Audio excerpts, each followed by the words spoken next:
Hello everyone, hi guys, क्या हाल चाल, कैसे हैं आप सब। आप सबका स्वागत करता हूं बीएफएसआई अड्डा 24/7 के इस चैनल पर। आई होप आप सब अच्छे होंगे, अपने स्किल्स पर पूरी तरह से मेहनत कर रहे होंगे। जो भी आपका सपना है दोस्तों, जो भी आपका आपका मकसद है, उस पर लगे होंगे जोरों शोरों से। और आप सबको पता होगा हमारे पास एक्सिस बैंक की अपॉर्चुनिटी भी आ रही है दोस्तों। और आपको बस कुछ नहीं करना, आपको हमारा एक बैच 5 दिन का बैच एक स्टार्ट होगा बहुत जल्द। और वो बैच स्टार्ट हो रहा है 27 को, सेशन स्टार्ट होगा। 20 तारीख को हमारा ये कोर्स लॉन्च हो जाएगा। वो कोर्स किस चीज का होगा? बेसिकली ये 5 डेज का कोर्स होगा, जहां पे हम आपको एक्सिस बैंक की जो अपॉर्चुनिटी है उसके लिए ट्रेन करेंगे। दैट्स इट, और कुछ भी नहीं होगा। एक्सिस बैंक की अपॉर्चुनिटी मिलेगी और उसमें फिर अपना अपना करियर की शुरुआत करिए दोस्तों। ये जो है, ये जॉब एक्सिस बैंक की सेल्स ऑफिसर की जॉब होगी। हमारे अलग अलग वीडियोस और अलग अलग लाइव सेशंस पे जाके आप वीडियोस देख सकते हैं। बहुत सारी इंफॉर्मेशन आपको मिलेगी। अब आपको दिक्कत नहीं होगी दोस्तों। कोई भी दिक्कत है आपको, जॉब को लेकर परेशानी है किसी भी तरह की जिंदगी में, तो यार जॉब बहुत इंपॉर्टेंट रोल प्ले करता है। तो आपके लिए अच्छी अपॉर्चुनिटी है, बेशक इसको ग्रैब करिए। एंड मैं उन लोगों से या सब लोगों से जिनको ये कंफ्यूजन है कि सर सेल्स की नौकरी ही करनी है तो मैं आपसे ट्रेनिंग क्यों लूं, तो दोस्तों मैं आपको सेल्स की नौकरी के लिए ट्रेन नहीं करूंगा। सेल्स की नौकरी तो आपको पता है, शायद आपको ऐसे मिल सकती है। मैं आपको ट्रेन करूंगा सेल्स की नौकरी पाने के बाद कैसे ग्रो करें। सेल्स की नौकरी तो मिल जाएगी, काफी लोग करते हैं, लेकिन क्या आपको लगता है 1 साल 2 साल में वो प्रमोशन पा पाते हैं या ग्रो कर पाते हैं अपने करियर में? नहीं कर पाते दोस्तों। तो मेरी ट्रेनिंग कुछ इस तरह होगी जहां पे आपको सिखाया जाएगा कि आप 1 साल की या 2 साल के अंदर अंदर कैसे ग्रो कर सके। अगर आप बैंक में सेल्स ऑफिसर बनते हैं तो ब्रांच सेल्स मैनेजर बनने तक आप कैसे कैसे क्या क्या तरीके होने चाहिए, क्या क्या स्ट्रैटेजी होनी चाहिए, जिसके जरिए आप बहुत कुछ सीखेंगे और अपने सेल्स करियर में ग्रो करेंगे। तो दोस्तों आज का हमारा जो सेशन है वो बैंकिंग प्रोडक्ट्स की सीरीज चल रही थी। और भी अलग अलग मैं ये आपके लिए लाता रहूंगा, अलग अलग सेशंस लाता रहूंगा। मैं एक चीज क्लियर करना चाहता हूं, अगर आप चैनल में नए हैं तो सबसे पहले आप वीडियोस, लाइव सेशंस और अलग अलग जो शॉर्ट्स में वीडियोस वगैरह पड़ी है, वीडियोस वगैरह है वहां पे, आप उनको जाके देखिए एक बार, उनको जाके अच्छे से समझिए। आपको लगेगा कि नॉलेजेबल है, आपको लगेगा बड़ी यूनिक है, तो तब आके आप हमारे चैनल को सब्सक्राइब जरूर करिएगा। ठीक है, चलिए आज का सेशन हमारा है इंश्योरेंस। तो दोस्तों हम इंश्योरेंस को समझेंगे, पूरी तरीके से समझेंगे, राइट। चलिए वीडियो को हम शुरू करते हैं। ऑलराइट दोस्तों, तो आज हम समझेंगे बैंकिंग प्रोडक्ट्स का 7th सेशन है ये, जो कि इंश्योरेंस से रिलेटेड है। चलिए इंश्योरेंस समझते हैं बहुत आसान भाषा में, बहुत आसान तरीके से। दोस्तों इमेजिन करिए आप अपने घर की छत के नीचे हो और बारिश हो रही है। अगर आपकी छत मजबूत है तो आप सेफ हो, अगर छत मजबूत नहीं तो बहुत बड़ी प्रॉब्लम हो सकती है। ये जो छत है ना, ये छत ही आपका इंश्योरेंस है। यही छत जो आप, बारिश होती है तो आपको बचाता है, यही छत क्या है? आपका इंश्योरेंस है, जब आपको अनएक्सपेक्टेड प्रॉब्लम से बचाता है। चलिए इसको थोड़ा फाइनेंशियल छत को डिटेल में समझते हैं। उसके पहले देखो यहां पे आपको इंश्योरेंस का दोस्तों यहां पे दिखा रहा होगा कंटेंट, ये सारी चीजें आप पढ़ने वाले हो इस इंश्योरेंस के चैप्टर में। स्टार्ट करते हैं, इंश्योरेंस है क्या आखिर। तो इंश्योरेंस एक अग्रीमेंट होता है जो आपके और इंश्योरेंस कंपनी के बीच साइन होता है, राइट। अब हम यहां पे इमेजिन करेंगे एक नाम का, ए नाम का शख्स है। आगे चल के पूरी स्टोरी में ए रहेगा, याद रखना, ठीक है। तो ये ए नाम का शख्स है, ये ए नाम का, इसका अग्रीमेंट किसके साथ होगा? इंश्योरेंस कंपनी के साथ, ठीक है। इंश्योरेंस कंपनी के साथ इसका अग्रीमेंट होगा। अब यहां पे इंश्योरेंस कंपनी में डाल देता हूं अंकुर इंश्योरेंस कंपनी, अंकुर इंश्योरेंस कंपनी मान लीजिए, और ये जो शख्स है इसका नाम ए है, ठीक है। तो दोस्तों ये अग्रीमेंट होता है एक ए नाम का शख्स, कस्टमर और इंश्योरेंस कंपनी के बीच में। आप प्रीमियम देते हो, प्रीमियम मतलब आपको एक पर्टिकुलर अमाउंट, पर्टिकुलर पैसा आपको हर महीना या हर साल देना होता है। अगर कोई नुकसान होता है उस दौरान तो जो कंपनी है वो आपको पैसा देती है।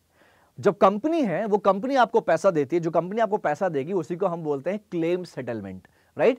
क्लेम, आपको कोई घटना हुई आपके साथ, यानी कि ए नाम का कोई शख्स है, उसके साथ कोई घटना हुई, राइट। इस कंपनी से इसने इंश्योरेंस लिया है, इस घटना जब होती है तो ये क्लेम करेगा, घटना होने के बाद ये क्लेम करेगा। जब क्लेम करता है तब उसको कंपनी क्या करती है? पैसा देती है। जब पैसा देती है तो उसी को हम क्लेम सेटलमेंट कहते हैं, ठीक है। आइए एक एग्जांपल से समझते हैं।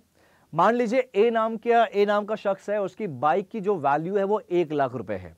ए नाम का जो इंसान है, इसकी जो बाइक की वैल्यू है वो 1 लाख रुपए है। इसने मोटर इंश्योरेंस लिया। एक दिन इस ए नाम के इंसान का एक्सीडेंट हो गया और 30,000 का नुकसान हो गया। तो ए के पास इंश्योरेंस है, इसने ऑलरेडी इंश्योरेंस ले रखा था, मोटर इंश्योरेंस। तो 30,000 रुपए इंश्योरेंस कंपनी देगी इसको। ये इसका 30,000 का खर्चा नुकसान हो गया तो इसने क्लेम कर दिया कंपनी को, राइट। तो कंपनी ने पैसा दे दिया, तो इसका खर्चा कितना हुआ? 0। इसीलिए कहा जाता है इंश्योरेंस बहुत ज्यादा जरूरी होता है, इंपॉर्टेंट होता है। दोस्तों, जो जिंदगी है ना वो अनप्रेडिक्टेबल है। Like you never know what would happen just next moment. Accident, बीमारी या नुकसान कभी भी हो सकता है। इंश्योरेंस आपका फाइनेंशियल बैकअप होता है, आपकी सेविंग्स सेफ रहेंगी और आप फाइनेंशियल स्ट्रेस से बचे रहोगे। तो इसीलिए इंश्योरेंस बहुत ज्यादा जरूरी होता है। आइए अपने सेकंड सेशन में यानी कि आगे चलते हैं और समझते हैं हमारा types of insurance. Types of insurance क्या क्या होता है? तो दोस्तों, टाइप्स ऑफ इंश्योरेंस में आपका आता है life insurance. Types of insurance में आता है लाइफ इंश्योरेंस, जनरल इंश्योरेंस। और कह सकते हो मेडिकल इंश्योरेंस भी, लेकिन कभी कभी जनरल इंश्योरेंस में से इंक्लूड करते हैं या मेडिकल इंश्योरेंस। ठीक है। लाइफ इंश्योरेंस बेसिकली देखा जाए तो लाइफ इंश्योरेंस और नॉन लाइफ इंश्योरेंस होता है। ठीक है। लाइफ इंश्योरेंस, ये नॉन लाइफ हो गए दोनों, ये नॉन लाइफ हो गए। ठीक है। Non life insurance, life insurance का मतलब होता है ये एक ऐसा इंश्योरेंस होता है जहां पे आपकी जिंदगी को इंश्योर किया जाता है, जिंदगी के नाम पे, यानी कि आपकी लाइफ को कवर किया जाता है। अगर जो भी शख्स है, ए नाम का व्यक्ति अगर कोई लाइफ इंश्योरेंस लेता है और उसकी मृत्यु हो जाती है, राइट, तो उस टाइम पे उसको, अगर उसने लाइफ इंश्योरेंस लिया है तो उसको पर्टिकुलर अमाउंट उसके घर वालों को मिल जाता है, राइट। ये होता है आपका लाइफ इंश्योरेंस। इसको डिटेल में समझेंगे। लाइफ इंश्योरेंस हो गया। जनरल इंश्योरेंस मतलब होता है जैसे मोटर की बात की मैंने, मोटर इंश्योरेंस हो गया, आपके दुकान का इंश्योरेंस हो गया, फायर इंश्योरेंस हो गया, बिजनेस इंश्योरेंस हो गया, ये सब आपका जनरल इंश्योरेंस में आता है। मेडिकल इंश्योरेंस आपको पता होगा, जो हेल्थ से रिलेटेड होती है, चीजें होती है, हॉस्पिटल में एडमिट होना या जो आपको बीमारी वगैरह होती है उससे रिलेटेड जो इंश्योरेंस किया जाता है, जो कंपनीज करती है, वो आपका हेल्थ इंश्योरेंस या फिर मेडिकल इंश्योरेंस होता है। चलिए दोस्तों, अब समझते हैं डिटेल में लाइफ इंश्योरेंस क्या होता है और लाइफ इंश्योरेंस के कितने टाइप्स होते हैं। अब हम समझेंगे यहां पे लाइफ इंश्योरेंस क्या है और इसके टाइप्स क्या क्या हैं। लाइफ इंश्योरेंस, ए नाम का इंसान, ए नाम का शख्स, आपके ए नाम के शख्स के जाने के बाद ए नाम की जो फैमिली है, ये ए की जो फैमिली है, उसको फाइनेंशियल हेल्प मिलेगी अगर उसके पास इंश्योरेंस है तो। एग्जांपल, एक ने क्या किया, 50 लाख रुपए का लाइफ इंश्योरेंस लिया। ए ने क्या किया, 50 लाख रुपए का लाइफ इंश्योरेंस लिया। अगर कुछ हो जाता है ए की फैमिली को, तो ए को अगर कुछ हो जाता है तो ए की फैमिली को 50 लाख रुपए मिलेगा। तो ये बहुत बड़ी बात होती है, राइट। तो आपका, मुझे ऐसा लगता है दोस्तों, एक यहां पे मैं आपको टिप्स दूंगा कि आपको ना अपनी इनकम का 10 से 15% लाइफ इंश्योरेंस में इन्वेस्ट होना चाहिए। 10 से 15%। ज्यादातर सबसे बेस्ट इंश्योरेंस पता कौन सा होता है लाइफ में? सबसे बेस्ट इंश्योरेंस जो हर एक इंसान को लेना चाहिए वो है आपका टर्म इंश्योरेंस। टर्म इंश्योरेंस ये सबसे बेस्ट इंश्योरेंस है, ये आपको जरूर लेना चाहिए। अगर आपने अभी अपना करियर शुरू किया है, आप 20s में हो, 20 के एजेस में हो, तो डेफिनेटली ये जो इंश्योरेंस है सबसे बेस्ट इंश्योरेंस होता है। आइए टाइप्स ऑफ लाइफ इंश्योरेंस में समझते हैं कौन कौन से लाइफ इंश्योरेंस होते हैं। पहला है term insurance, right. Term insurance हो गया। टर्म इंश्योरेंस समझते हैं क्या होता है। तो दोस्तों, टर्म इंश्योरेंस ये एक बेसिक और एफोर्डेबल इंश्योरेंस प्लान है। क्या है? बेसिक, बहुत सिंपल सा एफोर्डेबल इंश्योरेंस प्लान है जो फिक्स्ड टाइम के लिए कवरेज देता है। अगर पॉलिसी होल्डर की डेथ होती है, उस पीरियड में होती है, उसका जो चल रहा है प्लान, पॉलिसी चल रही है, उस पीरियड में अगर होती है तो उसका जो नॉमिनी है उसको सम एश्योर्ड मिलता है। 3 चीजें आ गई, एक हो गया नॉमिनी, एक हो गया सम एश्योर्ड। सम एश्योर्ड, देखो नॉमिनी का मतलब होता है अगर ए नाम के इस शख्स ने कोई पॉलिसी ली, कोई इंश्योरेंस पॉलिसी ली है, राइट। आप दोस्तों, मैंने नॉमिनी पहले भी बताया था, अकाउंट्स में जब आप अकाउंट्स कोई खुलाते हैं, कोई खोलते हैं अकाउंट्स, तो उसमें भी आपको नॉमिनी लगानी पड़ती है, नॉमिनी ऐड करना होता है। जब आप कोई इंश्योरेंस लेते हो उसमें भी नॉमिनी ऐड करना होता है। जब आप कोई इन्वेस्ट करते हो कहीं पे, तो भी आपको क्या करना होता है, आपको नॉमिनी ऐड करना होता है। नॉमिनी क्यों ऐड करते हैं? मान लो ए ने या तो अकाउंट खोला, या तो इसने अकाउंट खोला, या तो इसने इंश्योरेंस लिया, या तो इसने इन्वेस्टमेंट किया, राइट? तो ए को ये तीनों काम में से कुछ भी करेगा ए, तो इसको नॉमिनी ऐड करना पड़ेगा। क्यों? रीजन क्या है कि अगर मान लीजिए जो ए शख्स है, जो ए यूजर है, वो अगर एक्सपायर करता है, तो जो उसका जो प्रॉफिट है, उस चीज की जो प्रॉफिट हो रही है, जो उस चीज का पैसा बचा है, वो किसको मिलेगा? नॉमिनी को मिलेगा।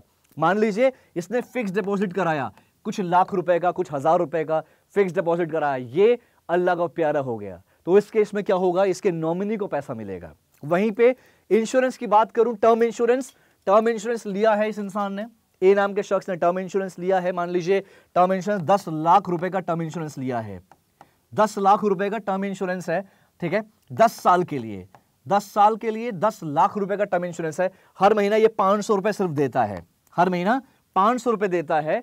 तो इसको अगर ये एक्सपायर हुआ, ये ए नाम का आदमी, इसने क्या किया? टर्म प्लान लिया है 10 लाख रुपए का, हर महीने 500 रुपए देता है, 10 साल के लिए इसने लिया हुआ है। इसी 10 साल के बीच में अगर ए एक्सपायर होता है, अगर ए को कोई भी दिक्कत होती है, ये डेथ हो जाता है, इसकी डेथ हो जाती है, तो उस केस में उसके नॉमिनी को, जो उसके नॉमिनी होगा, इसने जिसको भी नॉमिनी बनाया होगा, उसको 10 लाख रुपए मिलेंगे। और जो ये 10 लाख रुपए मिलेगा, यही होता है क्या? यही सम एश्योर्ड होता है, यही सम एश्योर्ड होता है, राइट? सम एश्योर्ड यही होता है, जो एट द एंड हमें पैसा मिलता है, वो सम एश्योर्ड कहलाता है। चलिए एग्जांपल में समझते हैं। ए ने 50 लाख रुपए का टर्म इंश्योरेंस लिया और 20 साल के लिए लिया, ठीक है। अगर ए के साथ कुछ होता है उसी दौरान, तो ए की फैमिली को 50 लाख रुपए मिलेगा। फैमिली में कौन? जिसको नॉमिनी बनाया गया। नॉमिनी ज्यादातर लोग मम्मी पापा, या फिर अगर आपके कोई स्पाउस है, स्पाउस का मतलब होता है हस्बैंड या wife, right? Mummy papa, husband या वाइफ जो भी होते हैं, उनको यहां पे नॉमिनी बनाया जाता है, जो आप पे डिपेंड है। ज्यादातर ऐसा कॉन्सेप्ट होता है, ऐसा माइंडसेट होता है, जो आप पे डिपेंड है, आप उनको नॉमिनी बना दीजिए कि आपके ना रहने पे उनको दिक्कत ना हो। तो अगर ए जो है वो सर्वाइव करता है, तो कोई मैच्योरिटी बेनिफिट नहीं मिलेगा। टर्म प्लान में ये एक चीज है, याद रखना। टर्म प्लान में क्या होता है? टर्म प्लान पूरा डेथ कवर करता है। अगर जो पॉलिसी का ड्यूरेशन है, जो पॉलिसी जितने समय के लिए ली जा रही है, उस दौरान अगर कोई, जिसका जो यूजर है, जो इंश्योरेंस जिसने लिया है अपने नाम पे, अगर वो एक्सपायर होता है, तो ही फायदा होगा, तो ही उसका पैसा सम एश्योर्ड उसके नॉमिनी को मिलेगा। अगर नहीं होता तो कोई भी बेनिफिट नहीं मिलता मैच्योरिटी के टाइम पे। मैच्योरिटी मतलब जब आपका पॉलिसी एंड होता है। 10 साल की पॉलिसी है, 10 साल के बाद मतलब पॉलिसी मैच्योर हो गई। 20 साल का आपने इंश्योरेंस लिया है, 20 साल के बाद मतलब 20 साल क्या मैच्योरिटी, आपका पॉलिसी मैच्योर हो गई। तो उस टर्म प्लान में याद रखना, टर्म प्लान में कोई पैसा नहीं मिलता अगर जो इंश्योरेंस जिसने लिया उसको वो अगर जिंदा है तो, राइट? ये होता है टर्म प्लान। देखो यार दोस्तों, मैं बहुत आसान भाषा में समझा रहा हूं, बहुत चलती हुई भाषा है ये, जिससे आपको बहुत अच्छे से रिलेट कर पाओगे आप, ठीक है। चलो सेकंड समझते हैं। सेकंड हमारा जो टाइप होता है दोस्तों, second type of life insurance, वो है whole life insurance. Second type का जो लाइफ इंश्योरेंस है वो है whole life insurance. Whole life insurance क्या होता है? अब होल लाइफ में दोस्तों, नाम से पता चल रहा है ये पॉलिसी पूरी लाइफ, ये जो पॉलिसी होती है होल लाइफ इंश्योरेंस, ये पॉलिसी पूरी लाइफ तक कवर करती है, राइट? पूरी लाइफ तक आपको कवर देगी। जब तक प्रीमियम भरते हैं, जब तक इंश्योरेंस लेने वाला प्रीमियम भर रहा है, राइट? इंश्योरेंस लेने वाले का डेथ होने पर नॉमिनी को सम एश्योर्ड मिलता है, राइट? तो ये पूरा लाइफ कवर होता है। एग्जांपल, जैसे ए नाम के इंसान ने क्या किया, 1 करोड़ का होल लाइफ इंश्योरेंस लिया और 80 साल की एज पर वो डेमिस होने के बाद, डेमिस मतलब 80 साल की उम्र पे वो डेमिस होता है, डेमिस का मतलब डेथ करता है, डेथ होती है उसकी, तो उस केस में क्या होगा, फैमिली को 1 करोड़ रुपए मिलेगा, राइट? तो ये होता है होल लाइफ इंश्योरेंस। इसका की फीचर समझते हैं। Life time coverage plus wealth creation. Life time coverage है इसमें, इसीलिए जब इंसान एक्सपायर होता है तो उस केस में वेल्थ क्रिएट भी हो जाता है जब ये इंश्योरेंस कोई लेता है तो। तीसरा इंश्योरेंस आपने सुना होगा, बहुत सुना होगा, तो दोस्तों तीसरा जो है वो है एंडोमेंट प्लान। एंडोमेंट प्लान का मतलब ये पॉलिसी इंश्योरेंस और सेविंग्स का कॉम्बिनेशन है। अगर पॉलिसी होल्डर सर्वाइव करता है तो मैच्योरिटी बेनिफिट मिलता है, अगर डेथ हो जाए तो नॉमिनी को सम एश्योर्ड दिया जाता है, राइट। तो ये टर्म प्लान से अलग है, इसमें एक्सपायर होता है, नहीं होता तो भी पैसा मिलते हैं। जैसे एग्जांपल के तौर पे ए नाम का शख्स है, 10 लाख रुपए का प्लान लिया 20 साल के लिए, अगर सर्वाइव कर जाता है तो 10 लाख रुपए और बोनस मिलेगा। अगर बोनस कुछ ना कुछ परसेंट मिलता है, आपकी पूरी वैल्यू का कुछ परसेंट मिल जाता है। अगर वो ए शख्स जो है वो अगर एक्सपायर करता है तो उसकी फैमिली को 10 लाख रुपए मिलेगा, जो कि उसका पूरा ये कवर है, जो सम एश्योर्ड है, राइट। तो इसके की फीचर्स क्या है दोस्तों? सेविंग इंश्योरेंस, सेविंग भी होता है, इंश्योरेंस भी होता है इसमें। तो ये दोनों चीजें एंडोमेंट प्लान में, ठीक है। चलो फोर्थ जो हमारा पॉइंट है, जो फोर्थ पॉइंट है दोस्तों, फोर्थ इंश्योरेंस है, fourth insurance money back policy. Money back policy, money back policy. अब ये मनी बैक पॉलिसी, ये पॉलिसी सर्टेन इंटरवल के लिए, ये जो पॉलिसी है कुछ समय के लिए सर्टेन इंटरवल पर इंश्योर्ड को कुछ परसेंटेज रिटर्न करती है। ये जो पॉलिसी है कुछ समय के बाद जो इसने इंश्योरेंस लिया है उसको कुछ परसेंटेज रिटर्न करती है, और मैच्योरिटी पर, जब मैच्योर हो जाता है, जब पॉलिसी पूरी हो जाती है, बाकी अमाउंट मिलता है, ठीक है। इसमें ये होता है, एग्जांपल समझते हैं। ए ने क्या किया, 5 लाख रुपए का प्लान लिया और 10 साल के लिए। ए ने 5 लाख का प्लान लिया 10 साल के लिए, तो ए को ना 5 साल में 1 लाख मिलेगा और मैच्योरिटी पर 2 लाख रुपए प्लस बोनस मिलेगा, ठीक है। ये होता है कॉन्सेप्ट। इसका की फीचर्स क्या है दोस्तों? रेगुलर पे out plus insurance, right. Regular पे आउट मिलता रहता है और इंश्योरेंस होता है इसमें। चलो फिफ्थ है, फिफ्थ भी आपने बहुत सुना होगा, बहुत बहुत ज्यादा इंपॉर्टेंट है, अक्सर ये सुनने को मिलता है हर न्यूज में, हर जगह। यूलिप क्या होता है? Unit linked insurance plan. ULIP, unit linked insurance plan. ये जो इंश्योरेंस है दोस्तों, यहां पे इंश्योरेंस भी है, इन्वेस्टमेंट भी है, ये दोनों का कॉम्बिनेशन है। इंश्योरेंस भी होता है, इन्वेस्टमेंट भी होता है। अगर एक शख्स जो है उसका प्रीमियम एक पार्ट इंश्योरेंस कवर करता है और बाकी पार्ट में इन्वेस्ट होता है। इन्वेस्ट कहां पर होगा? शेयर मार्केट में, डेब्ट में, गोल्ड में, किसी अलग अलग इंस्ट्रूमेंट्स पे इन्वेस्ट होगा, ठीक है। एग्जांपल, अगर ए ने क्या किया, 1 लाख रुपए का एनुअल प्रीमियम भरता है। ए जो है 1 लाख रुपए का 1 साल का प्रीमियम भरता है। प्रीमियम मतलब जो आप हर साल भरते हो इंश्योरेंस लेने के लिए, या कुछ हर महीने भरते हैं, कुछ हर 6 महीने में भरते हैं, वो होता है प्रीमियम। आप ए ने क्या किया, मान लीजिए ए ने क्या किया, 1 लाख रुपए का एनुअल प्रीमियम लिया है, हाँ भरता रहता है 1 लाख का, 30,000 इंश्योरेंस के लिए, 30,000 इंश्योरेंस के लिए, और 70,000 म्यूचुअल फंड में इन्वेस्ट होता है उसका। 30,000 जो है उसमें से वो इंश्योरेंस में जाता है और 70,000 जो है वो म्यूचुअल फंड में जाता है।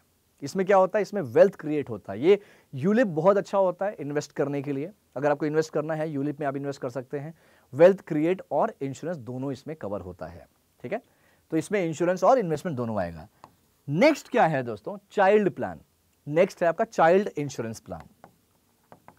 Child insurance plan, child insurance plan. ये प्लान स्पेसिफिकली, ये जो प्लान है दोस्तों, ये स्पेसिफिकली बच्चों के फ्यूचर के लिए होता है। बच्चों के फ्यूचर में जो एक्सपेंस है, जैसे उनका एजुकेशन, उनकी शादी, ये सारी चीजों को कवर करने के लिए ये इंश्योरेंस डिजाइन किया गया है, राइट। तो बेसिकली ये वो इंश्योरेंस है जहां पे हम बच्चों का जो फ्यूचर है, बच्चों का फ्यूचर में होने वाले जो खर्चे हैं, पढ़ाई हो गया, शादी हो गया, वो कवर करता है। अगर पॉलिसी होल्डर की डेथ हो जाती है तो फ्यूचर प्रीमियम्स वेव हो जाता है, ऑफर मिल जाता है। अगर पॉलिसी होल्डर की डेथ होती है तो फ्यूचर में जो प्रीमियम होगा वो वेव हो जाते हैं और मैच्योरिटी बेनिफिट मिलता है, राइट। एग्जांपल के तौर पे ए ने क्या किया, 10 लाख रुपए का प्लान लिया। ए ने क्या किया, 10 लाख रुपए का प्लान लिया और ए के साथ कुछ होता है, कुछ घटना घट जाती है, तो जो ए का बच्चा है, ए का जो चाइल्ड है, उसको मैच्योरिटी पर 10 लाख रुपए मिलेगा। इसका फीचर समझना, चाइल्ड फ्यूचर सिक्योरिटी सबसे इंपॉर्टेंट है। यहां पे चाइल्ड के फ्यूचर सिक्योरिटी की बात होती है, इसलिए कहा जाता है चाइल्ड इंश्योरेंस प्लान ले सकते हैं, ठीक है। नेक्स्ट जो इंश्योरेंस आता है आपका वो है रिटायरमेंट वाला। नेक्स्ट इंश्योरेंस जो आता है वो होता है रिटायरमेंट या फिर पेंशन प्लान। रिटायरमेंट या फिर पेंशन प्लान। पेंशन क्या होता है सबको पता है। जो लोग सरकारी नौकरी में रहते हैं और रिटायर हो जाते हैं तो उनको हर महीने उनको पेंशन मिलता है। ज़्यादातर कहा जाता है कि जो सैलरी एक्चुअल होती है वो 50% सैलरी हर महीना आपको मिलती रहती है रिटायरमेंट के बाद भी, ठीक है। तो पेंशन प्लान का डेफिनेशन समझ लेते हैं। ये पॉलिसी रिटायरमेंट के बाद रेगुलर इनकम देने के लिए होती है, रेगुलर इनकम इसमें मिलता है। जैसे एग्जांपल समझते हैं, ए ने क्या किया, 10 लाख रुपए इन्वेस्ट किया, रिटायरमेंट के बाद ए को हर महीने 50,000 मिलेगा। अगर ए की डेथ होती है तो जो नॉमिनी है उसको बैलेंस अमाउंट मिलेगा, जो भी बैलेंस अमाउंट है उसको मिल जाएगा। तो ये होता है, ठीक है। इसका की फीचर फाइनेंशियल सिक्योरिटी, रिटायरमेंट में आप फाइनेंशियल सिक्योर्ड रहोगे, आप किसी के ऊपर डिपेंड नहीं रहोगे, ये ज्यादा फायदा करता है। इसलिए ये उनके लिए है जो रिटायर होते हैं, रिटायर होने वाले होते हैं, ठीक है। एर्थ जो हमारा है वो है group life insurance, group life insurance. अब ये ग्रुप लाइफ इंश्योरेंस क्या होता है, ये एक साथ ग्रुप का इंश्योरेंस होता है। जैसे एम्प्लॉयज हो गए, मेंबर्स हो गए, उनको कवर करने के लिए ये यूज किया जाता है। एग्जांपल, ए के ऑफिस ने क्या किया, ए जो है ए के ऑफिस ने क्या किया, 20 लाख रुपए का ग्रुप लाइफ इंश्योरेंस लिया, ठीक है। तो ऑफिस की तरफ से, कंपनी की तरफ से जो इंश्योरेंस लेते हैं वो आपका ग्रुप लाइफ इंश्योरेंस होता है। ये काफी अफोर्डेबल होता है, 200, 150, 300 रुपए इसकी प्रीमियम जाती है, ठीक है। तो काफी अफोर्डेबल है। चलिए, ये तो दोस्तों था आपका लाइफ इंश्योरेंस के बारे में। लाइफ इंश्योरेंस के टाइप्स थे अलग अलग, जो मैंने कोशिश किया कि एकदम आसान तरीके से आपको समझाऊं। आगे चलते हैं, बहुत इंपॉर्टेंट है जो कि आपका हेल्थ इंश्योरेंस। आपका हेल्थ इंश्योरेंस क्या होता है, हेल्थ इंश्योरेंस समझते हैं। हेल्थ इंश्योरेंस वही होता है दोस्तों, जब हॉस्पिटल में आप एडमिट होते हो, राइट। आप नहीं चाहते कि हॉस्पिटल का बिल आए, तो उस बिल को मैनेज करने के लिए आपको हेल्थ इंश्योरेंस या मेडिकल इंश्योरेंस लेना होता है। हॉस्पिटल बिल और मेडिकल एक्सपेंस को कवर करता है ये हेल्थ इंश्योरेंस, ठीक है। मेडिकल के जितने भी बिल्स होते हैं वो सब करेगा। एग्जांपल समझ लेते हैं, ए नाम का शख्स है, वो क्या किया, उसने 5 लाख रुपए का हेल्थ इंश्योरेंस लिया है और सर्जरी का या कोई ऑपरेशन वगैरह है उसका जो बिल है 3 लाख रुपए है, तो इंश्योरेंस कंपनी पूरा 3 लाख रुपए देगी, राइट। ये होता है हेल्थ इंश्योरेंस, ठीक है। तो जनरली यहां पे एक कॉन्सेप्ट छोटा सा समझ लेना, छोटा सा कॉन्सेप्ट है दोस्तों। जब भी आपका ऐसा कोई इंश्योरेंस वाला कॉन्सेप्ट होता है जहां पे क्लेम करना होता है मेडिकल में, तो आपको वहां पे ना कोपे देना होता है, कोपे करना होता है। कोपे का मतलब होता है जो भी आपकी वैल्यू है, जो भी आपका वैल्यू है उसका 10% आपको बेयर करना होता है, 10% आपको बेयर करना होता है। ये छोटा सा कॉन्सेप्ट है। जैसे मान लीजिए आपका बिल आया है 3 लाख रुपए का, ए नाम का शख्स है, वो हॉस्पिटलाइज्ड हुआ, मेडिकल इंश्योरेंस ले रखा है, 3 लाख रुपए का इसका बिल आया, राइट। 3 लाख में से 30,000 जो है, 30,000 वो ए को बेयर करना पड़ेगा, बाकी 2,70,000 जो है वो कंपनी देगी। ये चीज थोड़ा सा होता है, ट्रिकी होता है, जो हमें समझना होता है, राइट। अब हम हेल्थ इंश्योरेंस में बात करें, भाई हेल्थ इंश्योरेंस जरूरी क्यों है दोस्तों? विश्वास मानिए, आज भी हमारे देश में बहुत सारे ऐसे कई लाख कई करोड़ लोग हैं जो उनके पास हेल्थ इंश्योरेंस नहीं है। जब आप किसी हॉस्पिटल्स में जाएंगे, वहाँ पे जाके आप पता करेंगे कि वहाँ पे जाके पता करेंगे दोस्तों, विश्वास मानिए, मैंने ये चीज़ बहुत सर्वे किया है। गाँव से लोग आते हैं, हॉस्पिटल में एडमिट कराते हैं, शहर के हॉस्पिटल्स में आते हैं, दूर दूर से आते हैं, और उनके हॉस्पिटल में ना मतलब एक हफ्ते में 3-3 लाख, 4-4 लाख, 2-2 लाख का खर्चा होता है, और वो अपने जेब से देते हैं, जेब से, चाहे सेविंग से दें या कुछ गोल्ड वोल्ड बेच के दें, कुछ ना कुछ बेच के देते हैं। बहुत मशक्कत होती है। ये एक अवेयरनेस है दोस्तों, ये एक अवेयरनेस है। मुझे लगता है ये सबको ये जागरूक होना चाहिए इस चीज़ को लेकर कि हेल्थ इंश्योरेंस ज़रूर लें। भले ही जब बहुत बड़े अमाउंट, सस्ता होता है यार, ये बहुत महंगा भी नहीं होता। आपको हर महीने 500-600 रुपये, हर महीने 700-800 रुपये या बहुत ज़्यादा 1,000 रुपये में आप एक बढ़िया सा मेडिकल इंश्योरेंस ले सकते हो। तो मैं आपको बात यही बताना चाहूँगा कि अगर आप अभी अपना जॉब शुरू करने जा रहे हो, 2 चीज जरूर करना, एक टर्म इंश्योरेंस, दूसरा medical insurance, right. Medical insurance में समझना, मेडिकल इंश्योरेंस दोस्तों बहुत सारी कंपनी, बैंक्स में अगर आप जॉब करते हो तो बैंक्स में मेडिकल इंश्योरेंस ऑलरेडी मिलता है, तो आपको अलग से लेने की जरूरत नहीं है, राइट। आपको कुछ पैसा कटता नहीं उसमें। और टर्म प्लान नहीं मिलता, टर्म प्लान आपको लेना पड़ेगा, उसका भी सस्ता होता है, 500 रुपए हर महीने ले सकते हो। हर महीने 500 रुपए इन्वेस्ट करिए, आपका जो सम एश्योर्ड है वो रहेगा कभी 25 लाख का, 20 लाख का। तो 25, 20 लाख, 50 लाख काफी बड़ा अमाउंट होता है एक तरह से देखा जाए तो, राइट। तो ये सब कहते हैं ना, prevention is better than cure, तो ये चीज करना जरूरी है। आप अपने आप को पूरी तरह से प्रिपेयर करके चलो। आपको नहीं पता जिंदगी में आगे क्या हो जाए, इसीलिए ये सेशन इसीलिए है कि आप अवेयर रहो, राइट। तो जरूरी इसलिए होता है ना हेल्थ इंश्योरेंस, क्योंकि बीमारी और ट्रीटमेंट का कॉस्ट बहुत ज्यादा होता है। उसको कवर करने के लिए medical insurance is most important part, ठीक है। नेक्स्ट जो कि हमारा फर्स्ट लाइफ इंश्योरेंस हमने समझा, फिर हेल्थ इंश्योरेंस, अब हमारा है मोटर इंश्योरेंस। मोटर इंश्योरेंस मुझे नहीं लगता कि शायद ही कोई होगा जिसका मोटर इंश्योरेंस ना हो। अगर आप बाइक चलाते हैं, कार चलाते हैं, तो डेफिनेटली आपको इंश्योरेंस करना होता है, नहीं तो चालान बहुत ज्यादा हैवी होता है उस पर। तो बाइक और कार के एक्सीडेंट्स या फिर जो उनका थेफ्ट होता है, उनकी चोरी होती है, उसके लिए आपको ये इंश्योरेंस बहुत ज्यादा जरूरी होता है उस चीज के लिए, राइट। एग्जाम्पल के तौर पे समझते हैं दोस्तों। एग्जाम्पल के तौर पे अगर मान लीजिए वही अगेन ए नाम का शख्स है, उसका एक कार का एक्सीडेंट हो जाता है, और तो वहां पे रिपेयर कॉस्ट है, उस एक्सीडेंट जो हुआ है वहां पे जो रिपेयरिंग कॉस्ट आ रही है वो है 50,000 रुपए। तो ये सारा पर्टिकुलर जो अमाउंट होगा, जो भी खर्चा आएगा, वो इंश्योरेंस कंपनी कवर करती है, इंश्योरेंस कंपनी अपने तरफ से बेयर करती है। तो इसलिए motor insurance is again very very important, और सबको ये भी लेना होता है। इसमें तो वैसे गवर्नमेंट ऑफ इंडिया का भी काफी अच्छा कॉन्ट्रीब्यूशन है, क्योंकि उन्होंने चालान बना रखा है। अगर आपका पास इंश्योरेंस होगा तो आपके पास एक हैवी फाइन लगता है। चलिए, फोर्थ नंबर हमारा जो फोर्थ टाइप्स ऑफ इंश्योरेंस है दोस्तों, दैट इज होम इंश्योरेंस। जी, होम इंश्योरेंस। बहुत सारे स्टूडेंट्स हो सकता है कि आपने ये पहली बार सुन रहे हो होम इंश्योरेंस, बट नाम नहीं सुना होगा ना। इसके अंदर क्या होता है वो पता होगा, बिल्कुल पता होगा। घर के डैमेज को कवर करता है। घर के डैमेज मतलब फायर, आग लग गई, बाढ़ आ गया, चोरी हो गई, वो सारी चीजें जो कवर करते हैं वो आता है होम इंश्योरेंस में, ठीक है। एग्जाम्पल, एक के घर में आग लग जाती है और 10 लाख रुपए का नुकसान होता है, तो ऑलरेडी वहां पे फायर इंश्योरेंस है, मतलब होम इंश्योरेंस है।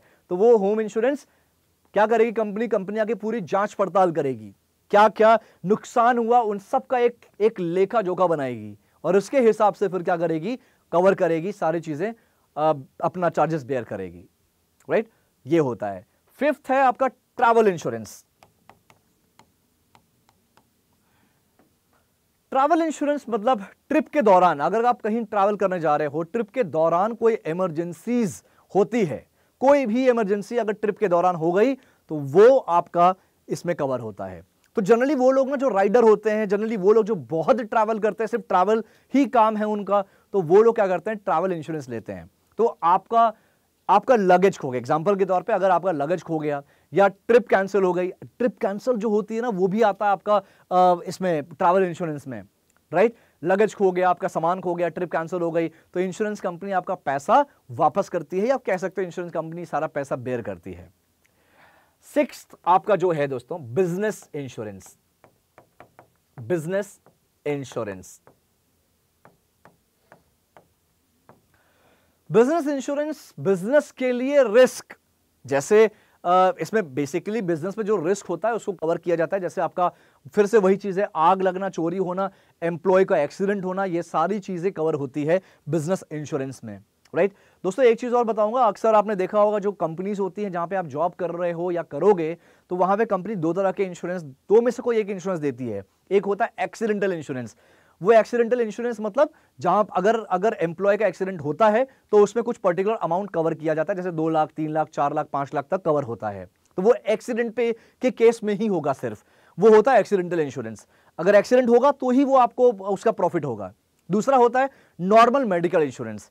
मेडिकल इंश्योरेंस में क्या होता है, जैसे मैंने अभी ऑलरेडी बताया, तो दोस्तों वहां पे एक टर्म्स एंड कंडीशन है मेडिकल इंश्योरेंस में। वो क्या है, ये टर्म्स एंड कंडीशन है कि आप अगर मेडिकल इंश्योरेंस के आपने लिया हुआ है, मतलब चलो मान लो ए शख्स ने मेडिकल इंश्योरेंस लिया है और ए को कोई प्रॉब्लम हो गई, राइट, और ए एडमिट होता है, तो कहा ऐसा जाता है कि एटलीस्ट 24 घंटे का हॉस्पिटलाइजेशन होना चाहिए। एटलीस्ट 24 घंटे आप अगर एडमिट हो, मिनिमम 24 घंटे, तो ही आप एलिजिबल हो, राइट। तो 24 घंटे के बाद जितनी भी चीजें हैं आप वहां पे अप्लाई कर सकते हो। और मेडिकल इंश्योरेंस के केस में ना एक चीज मैं जरूर बताऊंगा, यहां पे एक चीज मैं बहुत बहुत इंपॉर्टेंट है दोस्तों, काफी हमें कंफ्यूजन होता है इस चीज को लेकर, वो चीज मैं बेशक बताना चाहूंगा।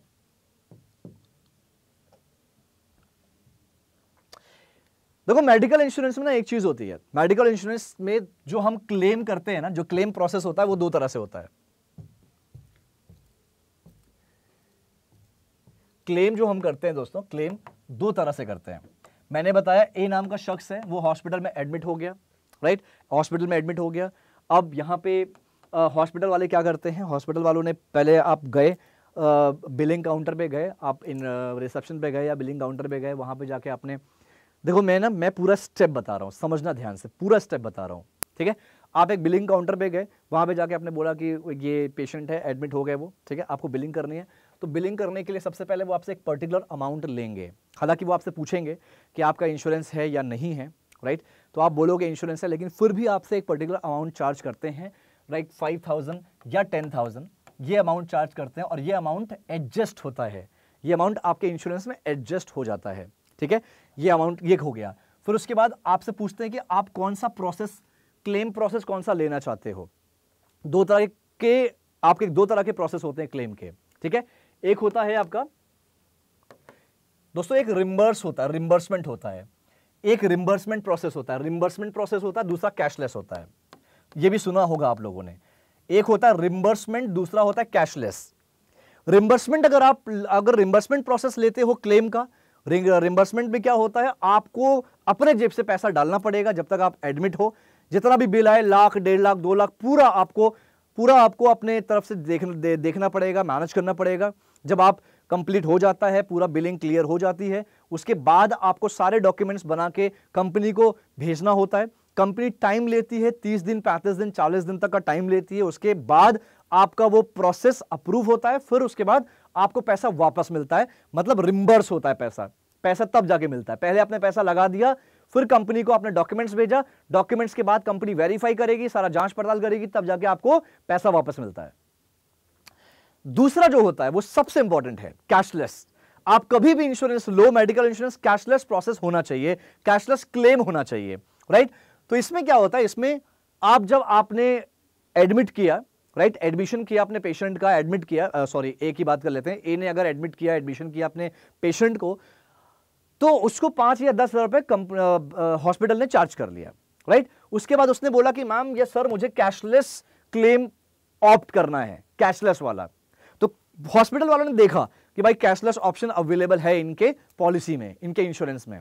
तो कैशलेस में क्या होता है, आपको एक भी रुपए नहीं देना, जो आपने रुपए दे दिया 5 या 10 हजार, बस वही देना है। चाहे कोई आपका जो बेड का खर्चा होता है, डॉक्टर का जो आपके डॉक्टर के कंसल्टेशन का खर्चा होता है, अलग अलग टेस्ट के खर्चे होते हैं, मेडिसिन के खर्चे होते हैं, ये सारे खर्चे आप फ्री में कर सकते हो, आपको 1 रुपए भी नहीं देना। कैशलेस पे बिल आता रहेगा आपके पास, जितनी भी चीजें होंगी, जो चीजें एक्टिविटीज होंगी, उस जब तक वो मरीज एडमिट है, जितनी भी एक्टिविटीज होंगी आपके पास बिल आता रहेगा, आपको 1 रुपए नहीं देना होता है। लास्ट में जब डिस्चार्ज होता है, उस टाइम पे सारी बिलिंग तैयार होती है, और मैंने कहा था जैसे जो भी आपका इंश्योरेंस अमाउंट है, जो भी आपका टोटल बिल आता है, टोटल बिल जो आपका आएगा, उसका 10% आपको मैनेज करना होता है, आपको अरेंज करना होता है, बाकी हॉस्पिटल्स मैनेज करती है।